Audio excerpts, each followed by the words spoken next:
But your city does redact the names. Don't interrupt me. I didn't interrupt you. A tense exchange as we press the mayor why the identities of Safe Streets employees are kept from the public. His response, that's raising more questions. Senate Bill 744, having received a constitutional majority, is declared passed. A bill targeting juvenile crime passes in the Senate. We're live in Annapolis. The courts silence a mother who spoke out about a juvenile rapist in a public school. The degree of secrecy in place here seems pretty troubling to us. The action she's preparing to take in tonight's FOX45 News Project Baltimore. A controversial bill to redevelop parts of Baltimore County is dead. The new compromise leaders hope will find common ground with residents. Several storm systems are moving in throughout the week starting tonight, and I'm breaking down how much rain you could see.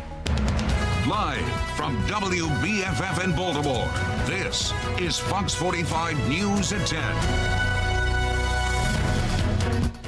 From Annapolis to Baltimore City, Fox 45 News is following two big stories when it comes to public safety. In Baltimore, Fox 45's Mackenzie Frost demanding answers about the Safe Streets program, working to find out who your taxpayer dollars are going to. Again, these aren't our employees, Mackenzie. But your city does redact the names. Don't interrupt me. I didn't interrupt you. In Annapolis, the Senate passes a bill tackling juvenile justice in a late-night session. The bill passed with bipartisan support, although Republicans say they're not completely satisfied. This is a step, but it's certainly not a leap. We have a lot more work to do when it comes to public safety. Thank you for joining us. I'm Mary Bubala. And I'm Kai Jackson. Fox 45's Keith Daniels joins us live from Annapolis with more on tonight's vote. Keith? Well, Kai and Mary, the proposed juvenile crime bill in the Senate gets another green light in a series of steps before making its way finally to Governor Wes Moore's desk. And tonight, that step forward comes with an affirmative vote. Tonight in Annapolis, one step closer to a bill becoming law. Senate Bill 744 is on third reading for final passage. The Maryland State Senate taking up the vote Monday on its version of the new juvenile crime bill. The proposed legislation is expected to deal with gaps in the juvenile justice system while providing accountability and needed services for juvenile offenders. After weeks of debate over the legislation moving in the Senate chamber, the vote. Has everyone recorded their vote? The Senate voting in favor of the bill, 43-2. It's a big step in the right direction. Now we conference with the House, and we'll move forward from there. We'll start our work this week.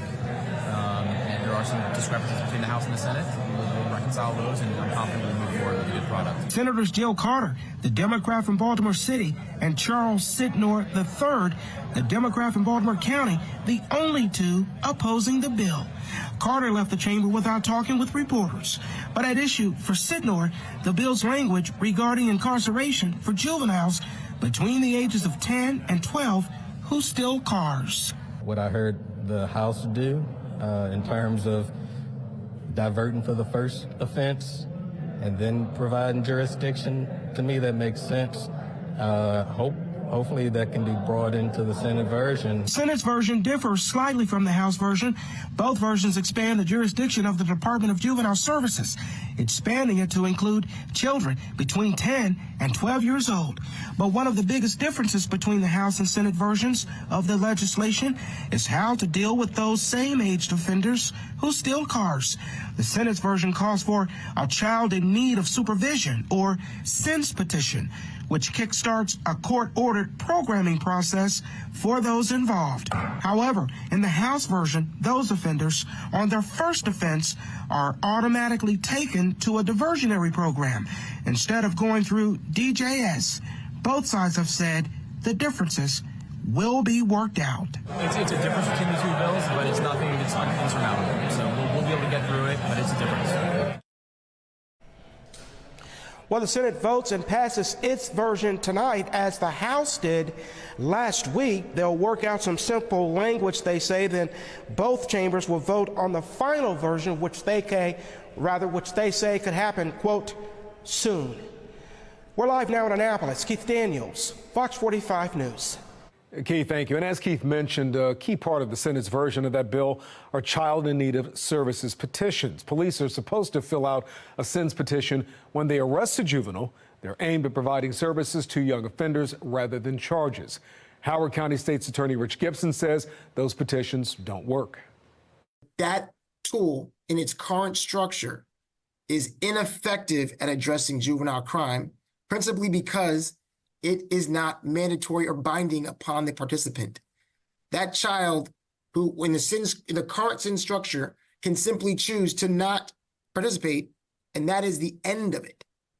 That does not work when you're looking at a population that's engaging in criminal behavior. While he voted in favor of the bill tonight, Senate Minority Leader Stephen Hershey says he doesn't think this bill goes far enough. He points to several other public safety bills still in committee, saying the General Assembly needs to take up those as well. There are a lot of public safety bills that are still held up in committee. And I think it's important that we recognize that we still need to do something if we're going to honor our commitment to the citizens of Maryland and make this a safer state. Senator Hershey pointing to the Violent Firearms Offender Act. Republicans, including former Governor Larry Hogan, have pushed for this bill for several years in a row. It would crack down on anyone charged in some gun crimes and put stricter penalties on repeat offenders. That bill, though, hasn't had a hearing since January. He also brought up the Pava-Marie LePere Act, which would limit early release from prison for violent convicted sex offenders. Now, that bill is still in committee. And the Department of Juvenile Services Transparency Act also still in committee. It would require DJS to report to the General Assembly certain information regarding the number of shootings by and of juveniles under the department's supervision. If you feel your juvenile crime concerns aren't being heard, you can reach out to your lawmakers. House Speaker Adrian Jones and Senate President Bill Ferguson are two of the most powerful voices in Annapolis. Their phone numbers and email addresses are on your screen. As lawmakers meet to pass a Senate crime bill, the Baltimore police announced their arrest of two teens for armed robbery. Around 11 o'clock Saturday, officers responded to a business on Bel Air Road. The caller said that he was robbed at night point and assaulted by two suspects. Well, now police know that a 15-year-old and 17-year-old have been arrested for that attack. Fox 45 will be in Annapolis following the youth crime bills every step of the way. For our full coverage, head to foxbaltimore.com. Do the Safe Streets employees get cell phones provided by LifeBridge and Catholic Charities that the city pays for? Well, we have contracts with those companies and those service providers. Any discussion about whether what happens and who pays for those things are things that we can answer in addition with our partners. The answer is yes.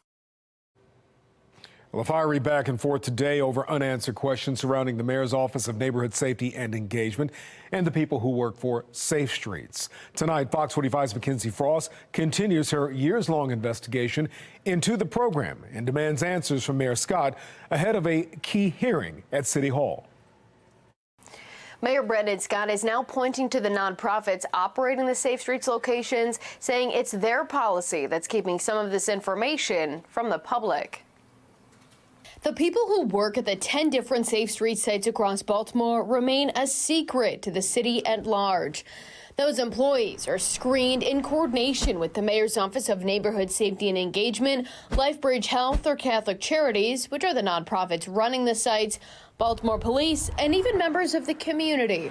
Despite playing a key role in Baltimore's crime-fighting strategy, these violence interrupters are not city employees, but their salaries come from the millions of tax dollars the nonprofits get from City Hall.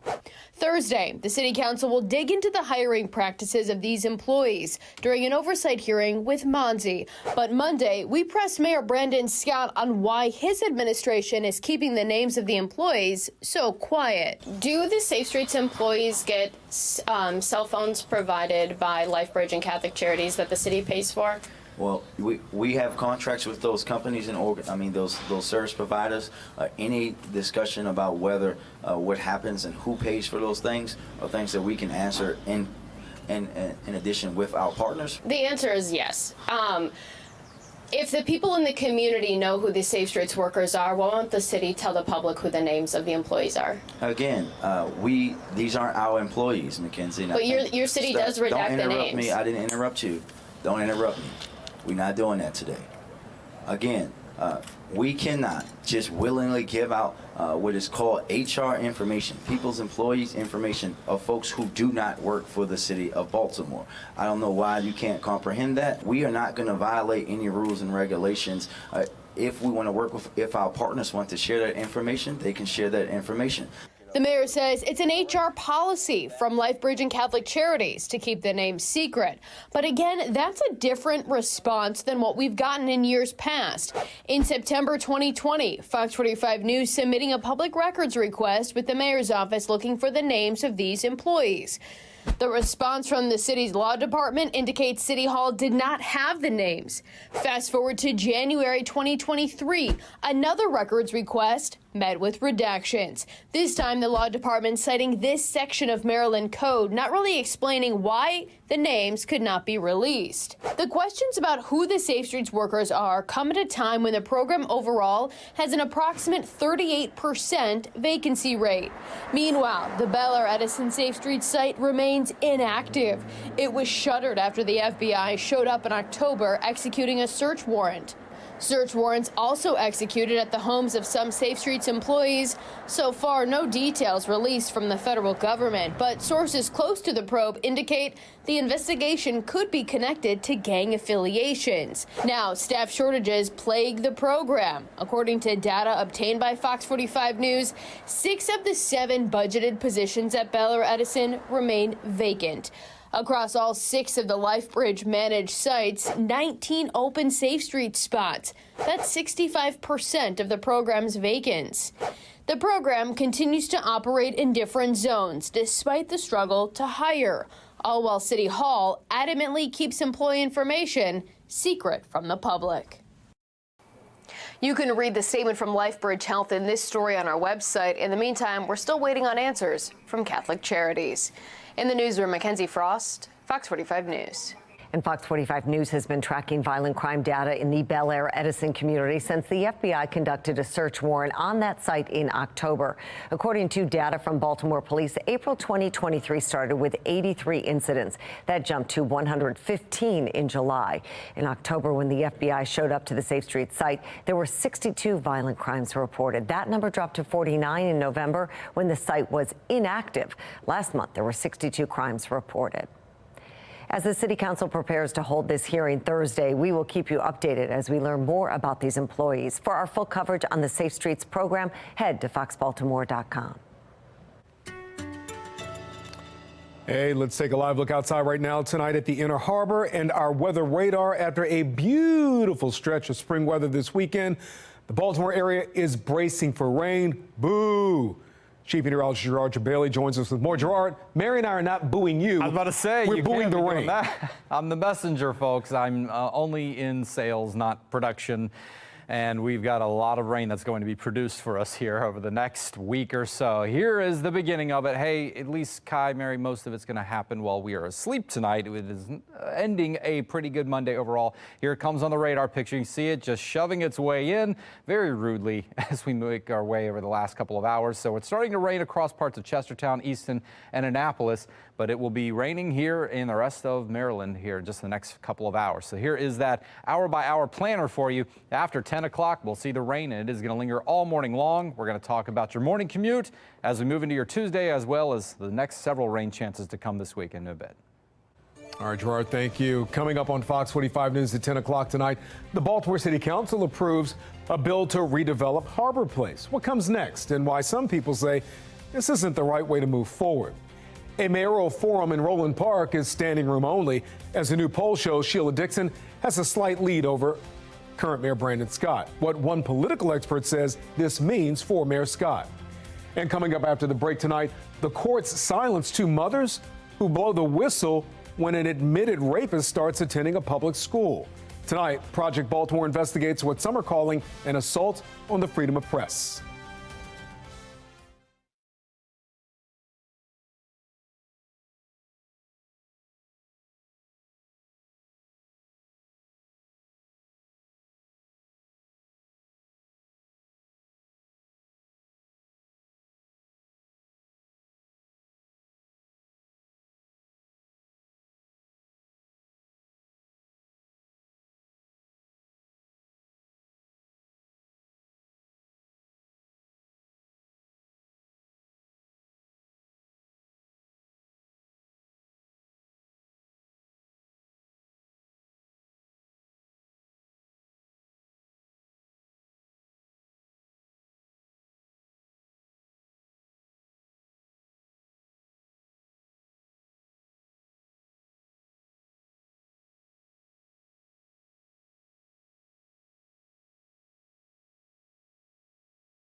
Two mothers who blew the whistle and alerted the public that a juvenile admitted rapist was attending a Maryland public school may soon be silenced by the courts. As Project Baltimore's Chris Papps explains, some say this is an assault on the freedom of the press and the public's right to know. The degree of secrecy the judge is pursuing here is troublingly overbroad. Grayson Clary is with the Reporters Committee for Freedom of the Press, a nonprofit based in Washington, D.C. that advocates for the First Amendment rights of journalists. This seems like a situation in which there might be a valid challenge to the gag order. This has consumed me. I wouldn't wish what we have gone through on my worst enemy. Project Baltimore, for the past 2 months, has been telling the stories of these two mothers who feel Maryland's juvenile justice system has failed them.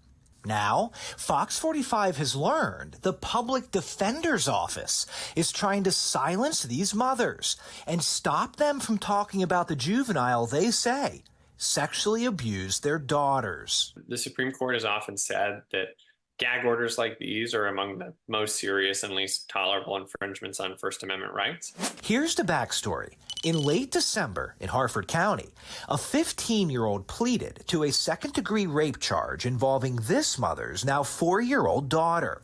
But he was not sent to juvenile detention. Instead, he received probation and counseling for sex offense-specific treatment. The teen then returned to class at Patterson High School in Baltimore City. And because he's a juvenile, families were not told that a rapist was in the school building. Nope. They don't have a clue. The victim's mother came to Project Baltimore to blow the whistle and alert the public. I know if it was my child in a school with a convicted rapist, I would want to know. Shortly after, we spoke with a second mother in Baltimore County who said her daughter was sexually abused in April of 2022 by the same teen. I'm very angry. Very. Late last month, the 15-year-old was due in court to face charges in the Baltimore County case. Sources close to the investigation tell us he was expected to enter a plea to a lesser charge. But that did not happen. After nearly 2 years of waiting, the day her daughter's case was supposed to go to court, the Baltimore County mother learned the defense is trying to silence her. The public defender filed a motion requesting an order controlling conduct, essentially a gag order, to stop the mother from speaking about this court case. FOX45 does not have a copy of the motion, but according to state law, a juvenile court judge may direct, restrain, or otherwise control the conduct of any person if that judge finds that that person may be harmful to a child over whom the court has jurisdiction. Even then, they need to be narrowly tailored to preserve folks' rights to speak about matters of public concern. And from what I understand, it seems difficult to see how those bars have been cleared here. To say that this has been a nightmare is an understatement. A judge has not yet ruled on the motion against a Baltimore County mother, but Project Baltimore has learned the mother of the Harford County victim was placed under an order controlling conduct in February by Baltimore City Judge Charles Blomquist. Juvenile court proceedings have different rules when it comes to confidentiality, giving judges more leeway in deciding who can attend and what details are made public. Under the order, if the Harford County mother talks to Project Baltimore again, a judge could impose penalties, making the secretive juvenile justice process even more secretive. These mothers feel like the juvenile justice system failed. And they went to the media to tell the public that they feel the system failed, and now they're no longer able to do that. The public's right to understand what unfolds in judicial proceedings is supposed to be a right that you have for good or ill, not just to narrate when things are going well, but also to highlight when they're going badly. And the degree of secrecy in place here seems pretty troubling to us from that perspective. Before the control conduct requests, these mothers made an impact by coming forward. Sources tell Project Baltimore the 15-year-old has been removed from Patterson and is now learning virtually. Meanwhile, lawmakers in Annapolis are currently working to pass a new state law banning juvenile sex offenders from attending school in person. Project Baltimore received a statement from the Snyder Law Group, which is representing both mothers in a potential civil lawsuit. It said, all layers of protection have failed these two children and potentially others. What has transpired is horrid. It is egregious. Maybe not now, but these mothers will get their opportunity to have their voices heard in a court of law before a jury. I'm Chris Pabst, and this is Project Baltimore. Project Baltimore wants to hear from you. Do you have a story to share about your child's education or concern you'd like our team to investigate? Call the tip line on your screen or send an email to projectbaltimore@foxbaltimore.com. You can also find us on social media. Donald Trump's former CFO pleads guilty to perjury. The latest developments in the legal battle surrounding the former president. John Ilshevsky is pushing a new redevelopment plan for Baltimore County, while some say council members still aren't satisfied with the bill. All right, a look at your weather headlines. One of them you could probably guess. Yep, we've got rain coming in tonight, and that is going to linger into your Tuesday, but this is not the only chance that we have coming. Unsettled weather is going to be the theme for most of this week, but hey, some good news. At least our temperatures remain fairly mild. We're going to take you through it all coming up. And now you can watch Fox 45 News for free anytime on Amazon Fire TV or Samsung TV Plus.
A man shot in Anne Arundel County this afternoon has died.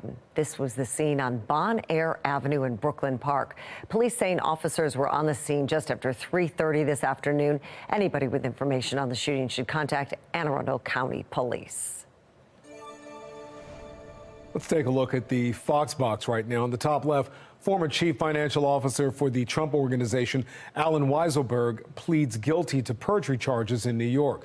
Weisselberg's criminal case comes weeks before Trump is scheduled to go on trial for separate allegations of falsifying business records. Top right, the father of Michigan school shooter Ethan Crumbley heads to trial this week. James Crumbley faces 4 counts of involuntary manslaughter. Prosecutors say James ignored his son's mental health crisis and bought him a gun despite clear warning signs. Last month, the jury found his wife guilty of identical charges. On the bottom left, Massachusetts Air National Guardsman Jack Teixeira pleads guilty to leaking highly classified national security documents. Teixeira was caught last year posting online about troop movements in Ukraine. The plea deal includes a sentencing range between 11 and 17 years in prison. And bottom right, fishermen in Alaska found a balloon-like object off the coast of Alaska this weekend and turned it over to the FBI. Last year, a Chinese spy balloon entered U.S. territory through Alaskan airspace. Federal officials say the balloon shot down last year had equipment that could pick up on American communications. Well, the results are in for Friday's national question of the day. We asked, do you believe that Chinese technology is a threat to our national security? 95% of you said yes, 5% said no. Who is in the lead? The new polling telling us where the top candidates stand in Baltimore's mayoral race.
We are following 3 big stories tonight at 10:30. A zoning bill in Baltimore County is dead, and County Executive Johnny Olszewski is pushing a new plan for housing.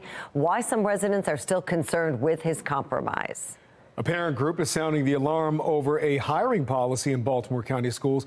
Why they say tax dollars are going towards discrimination against teachers. And Baltimore voters showed up in big numbers for a mayoral forum tonight.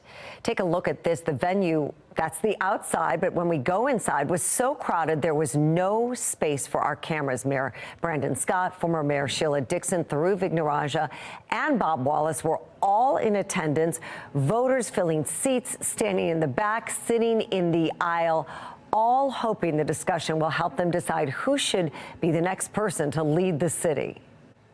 Well, new polls out tonight conducted by the Dixon campaign have the former mayor leading with 40% of the vote. But Mayor Scott is right on her heels. Fox 45's Rebecca Pryor is taking a closer look at that poll and what it tells us about the battle for City Hall.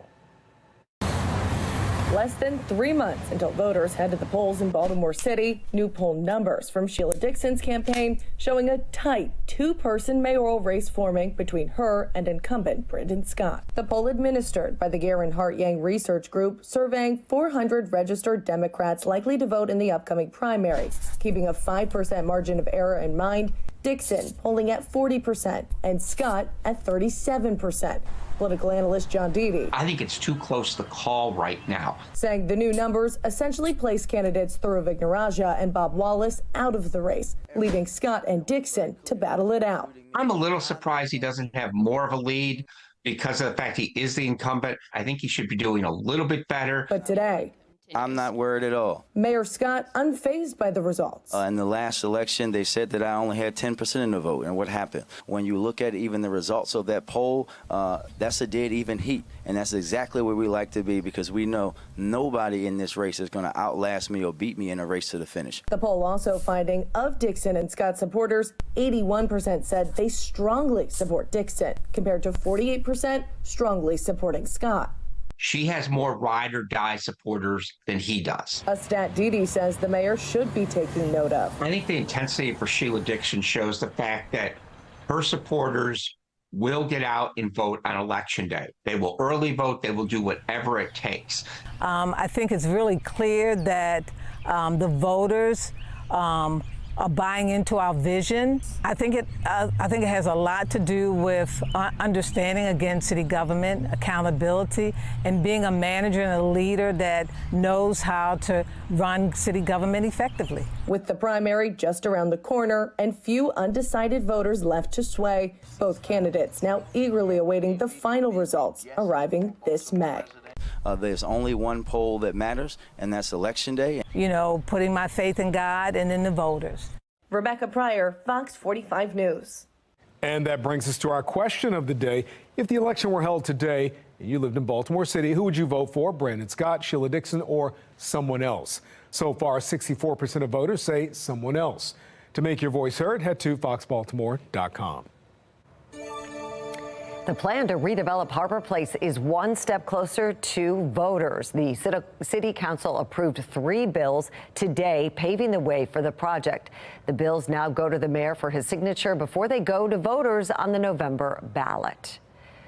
The plan would add hundreds of housing units, retail, commercial space, promenades, and an amphitheater, plus trees and parks. Not everybody is on board with the plan, many taking issue with the apartment building's height in particular. Proposing to privatize our public space is objectionable and wrong. I'm in favor of redeveloping Harbor Place, but not in the manner in which it's been proposed. Supporters point to the need to revitalize the city's former crown jewel and realize the full potential of the waterfront. The time has come, and I think the time is now. MCB is the right team for the moment. The decision is yours, and I ask you to vote yes.